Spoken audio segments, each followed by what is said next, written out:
आज मैं एक इम्पॉर्टेंट टॉपिक लेके आया हूं। सर्वाइकल स्पॉन्डाइलोसिस में कब सर्जरी या ऑपरेशन की जरूरत पड़ती है।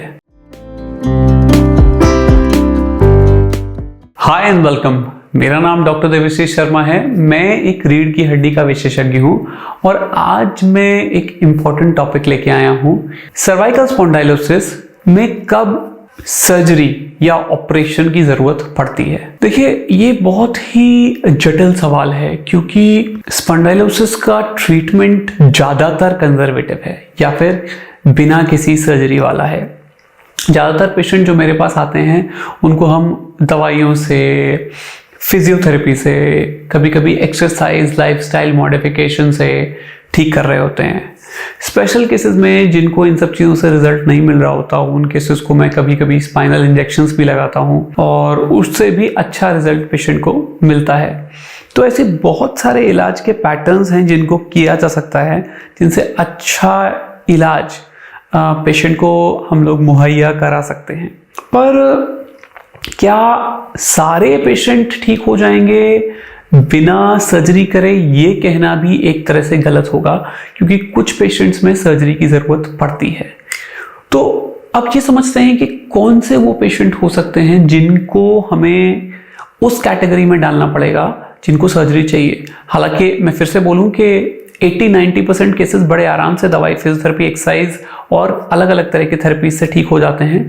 बट 5-10% पेशेंट ऐसे भी होते हैं जिनकी डिजीज ऐसी बन गई होती है जिसमें सर्जरी करना लगभग मस्ट या इम्पॉर्टेंट हो गया होता है। तो सबसे पहली बात, अगर आपको सर्वाइकल स्पॉन्डाइलोसिस है और आपके हाथों में जो दर्द आ रहा था उसका आप इलाज कर रहे हैं और इलाज करते करते आपको 6 वीक्स हो गए हैं और आपको आराम नहीं आ रहा, या फिर 45 दिन हो गए हैं और आपको आराम नहीं आ रहा और दर्द अत्यधिक है, तो आपको अपने डॉक्टर से इस बारे में डिस्कस करना चाहिए कि इलाज को हमें किस डायरेक्शन में लेके जाना है। मैं अपने केसेस में हालांकि 6 वीक्स प्लस 6 वीक्स जनरली करता हूं, जिसमें कि अगर पेन बियरेबल है तो मैं 12 हफ्ते तक कंजर्वेटिव थेरेपी के फेवर में रहता हूं मिनिमम, और फिर डिपेंड करता है कि पेशेंट को कितना रिलीफ है। तो यदि आपको 3 से 6 महीने हो गए हैं और आप मतलब एटलीस्ट 3 महीने के इलाज के बाद भी आपको अच्छा रिजल्ट नहीं मिल पा रहा है, तो मैं ये सोचता हूं कि आपको सर्जिकल ऑप्शंस के बारे में पता लगाना चाहिए। दूसरा कारण यह है कि आपको दर्द तो है बट साथ में आपके हाथों की या आपके शोल्डर के मूवमेंट की या आपके रिस्ट के मूवमेंट की आपको वीकनेस शुरू हो गई है। आपको जब कोई आपका डॉक्टर चेक करेगा तो ये पता चलेगा कि आपके हाथ की जो पकड़ने की स्ट्रेंथ है वो कितनी है। क्या आप पेन सही से उठा पा रहे हैं, क्या आप भारी सामान उठा पा रहे हैं, क्या आपको ऐसा तो नहीं लगता कि आपको लेफ्ट में दर्द है तो आप काम राइट से ही करना चाहते हैं, या राइट में दर्द है तो काम लेफ्ट से ही करना चाहते हैं। ऐसी बहुत सारी बातें हो सकती हैं जिससे कि ये पता चलेगा कि क्या आपको अपर लिम्स में वीकनेस तो चालू नहीं हो गई। वीकनेस अगर आ रही है और वो रिलेटिवली बहुत ज़्यादा माइल्ड ना होने की वजह से मॉडरेट या सीवियर वीकनेस है, तो मेरे हिसाब से सर्जरी मैंडेटरी हो जाती है, क्योंकि वीकनेस एक ऐसी चीज़ है जिसका पोस्ट सर्जिकल प्रेडिक्शन हमेशा क्लियर नहीं होता। ये कहते हैं हम लोग कि weakness should improve after surgery. Should का मतलब होता है इट मे। ऐसा है कि सर्जरी के बाद अगर हम नस को फ्री कर देंगे तो ज़्यादातर चांस है वो इम्प्रूव कर जाएगी, बट हमेशा ऐसा हो ये पक्की बात नहीं है। तो इसलिए अगर वीकनेस आ रही है तो सर्जरी बहुत मस्ट हो जाती है। दूसरी बात, यदि आपको लग रहा है कि आपको ब्लैडर बॉवल में कोई दिक्कत है, आपको लग रहा है कि यूरिन का कंट्रोल ठीक नहीं है, आपको लग रहा है कि यूरिन आपको आती तो है लेकिन आप उसे कंट्रोल नहीं कर पाते पूरी तरह, या जब तक आप वॉशरूम तक जाते हैं तब तक कुछ ड्रॉप्स लीक हो सकते हैं, या आपको लगता है कि आपको पता ही नहीं चलता कब यूरिन पास हो गया, या फिर आपने अपना टेस्ट कराया है और post void residual volume significant है।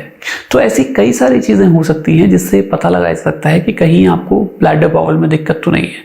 आपका कंटिन्यूसली पेट साफ नहीं हो पा रहा, या फिर आपको लैट्रिन बाथरूम का पता प्रॉपर्ली नहीं चल पा रहा, या आपका जो लैट्रिन बाथरूम वाला एरिया है उसमें सेंसरी लॉस हो रहा है, तो ऐसे केसेस में भी सर्जरी मैंडेटरी हो जाती है। नेक्स्ट बात आती है सेंट्रल कॉर्ड कंप्रेशन। अगर आपको हाथों में दिक्कत नहीं है, अगर आपका कॉर्ड कंप्रेस हो रहा है तो ब्लैडर बबल तो आ ही सकता है, पर इसके अलावा आपको नीचे वाले धड़ में भी प्रॉब्लम आ सकती है।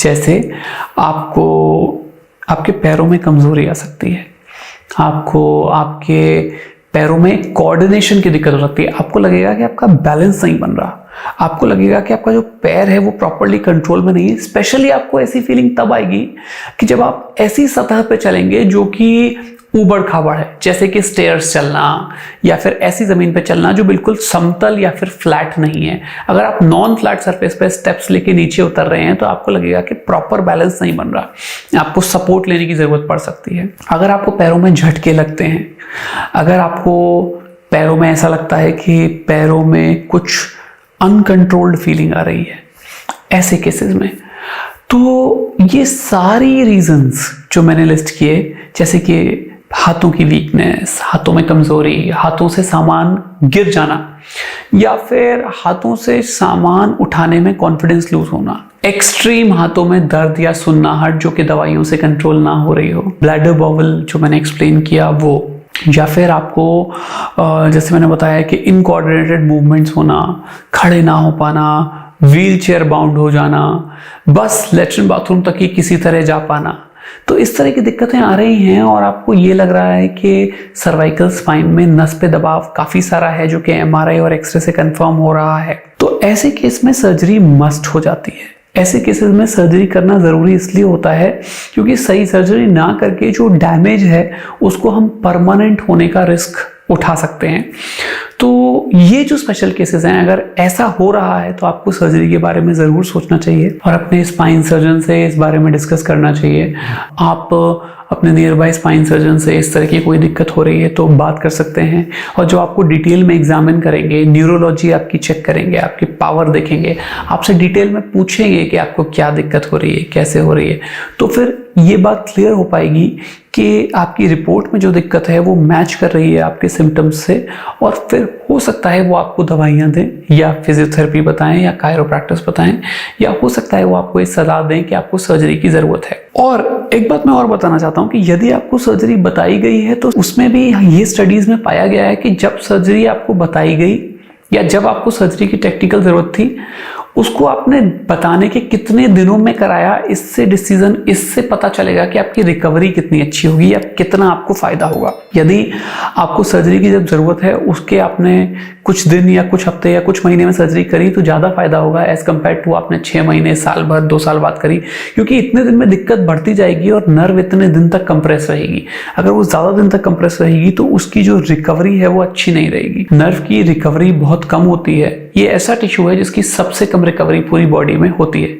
सपोज आप किसी मसल को दबा दो और उसको वापस खोलो तो उसकी रिकवरी कई गुना ज़्यादा होगी एज कम्पेयर टू नर्व, क्योंकि नर्व एक ऐसा टिश्यू है जो ईजिली रिकवर नहीं करता। तो मेरा मानना यह है कि सर्वाइकल स्पॉन्डाइलोसिस है अगर आपको, और कंजर्वेटिवली मैं उम्मीद करता हूँ ज़रूर ठीक हो जाएगी बिना किसी सर्जरी के, बट यदि आपके डॉक्टर्स आपको सर्जरी की सलाह दे रहे हैं तो आपको सर्जरी की तरफ जाना चाहिए। आजकल ये सर्जरी कई केसेस में एंडोस्कोपी से हो जाती है, जिसमें पीछे से एक छोटा सा होल बना के या आगे एक छोटा सा होल बना के पूरी सर्जरी की जा सकती है।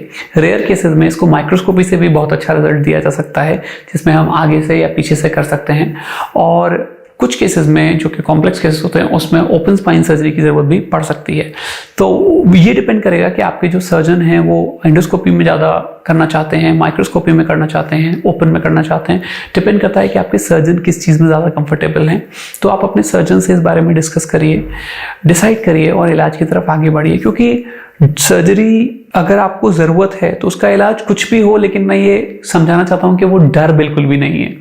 डरने से कुछ नहीं होगा, हिम्मत बना के रखिए और अपने सर्जन से मिलिए। एक्सपीरियंस हैंड में ये सर्जरी बिल्कुल बेयर मिनिमम कॉम्प्लिकेशंस के साथ बहुत अच्छा रिजल्ट देती है। मेरे बहुत सारे पेशेंट हैं जो बहुत खुश हैं, अपनी ज़िंदगी में वापस लौट गए हैं और एल्डरली होने के बाद भी बहुत अच्छा परफॉर्म कर रहे हैं। तो डरिए मत, हिम्मत बनाइए और अगर आपको सर्जरी की ज़रूरत है तो उसकी तरफ आगे बढ़िए। दोस्तों, मैं सोचता हूँ इस वीडियो से कोई जानकारी अच्छी मैं आपको दे पा रहा हूँगा। यदि ऐसा है तो आपका लाइक और सब्सक्राइब मेरे को बहुत हेल्प करता है। Thank you very much.